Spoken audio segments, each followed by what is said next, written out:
সব খাতে দেশকে স্বয়ংসম্পূর্ণ করাই আওয়ামী লীগের লক্ষ্য বলে জানিয়েছেন প্রধানমন্ত্রী শেখ হাসিনা।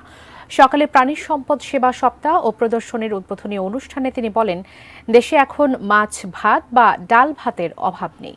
তবে দেশের মানুষকে বেগম খালেদা জিয়া ডাল ভাত খাওয়াতেও ব্যর্থ হয়েছিলেন।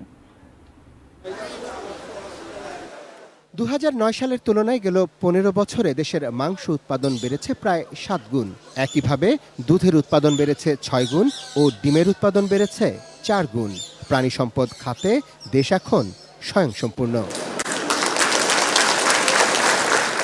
রাজধানীর আগারগাঁয়ে পুরাতন বাণিজ্য মেলার মাঠে প্রাণী সম্পদ সেবা সপ্তাহ উদযাপন ও প্রদর্শনীর আয়োজন করে মৎস্য ও প্রাণী সম্পদ মন্ত্রণালয়।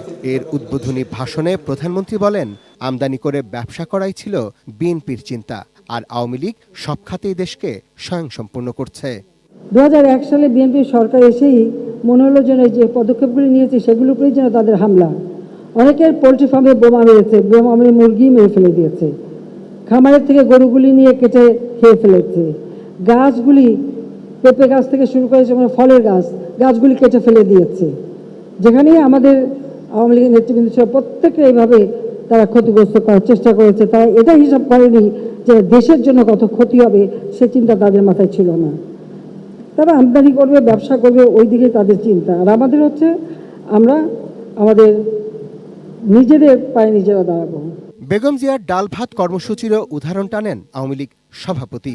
খালেদা জিয়া ঘোষণা দিল যে দেশের মানুষকে ডাল ভাত খাওয়াবে। সে ডাল ভাত খাওয়াতেও কিন্তু ব্যর্থ হয়েছিল। তো কেউ আমাদের ডাল ভাত খাওয়াতে চাইলো, কেউ আমাদের আলু খাওয়াতে চাইলো। মাছে ভাতে বাঙালি আমরা, তা আমার মাছে ভাতে বাঙালি মাছ ভাত পেলেই তো যথেষ্ট। সেটাই তো আমরা চাই, বলেন ঠিক কিনা? সেটাই তো আমাদের লক্ষ্য। কাজে আমরা সেদিকেই দৃষ্টি দিয়েছি। এখন অন্তত বলতে পারি মাছ ভাতের অভাবটা নাই, ডাল ভাতেরও অভাব নাই। তবে মানুষের চাহিদা এখন মাংস। প্রাণী সম্পদ খাতে গবেষণার পাশাপাশি নিরাপদ প্রাণীজ সম্পদ নিশ্চিত করার তাগিদ দেন সরকার প্রধান। একই সঙ্গে এ খাতের আধুনিকায়নে বেসরকারি উদ্যোক্তাদের এগিয়ে আসার আহ্বান জানান শেখ হাসিনা। এই যে রাস্তাঘাটে যেখানে সেখানে ফেলে কোরবানি করাটা, এটা আমাদের বন্ধ করতে হবে।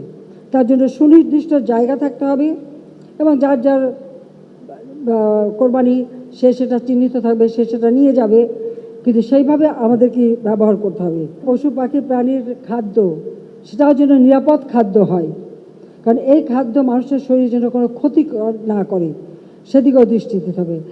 Arafat Siddiqui, ATN news, Dhaka.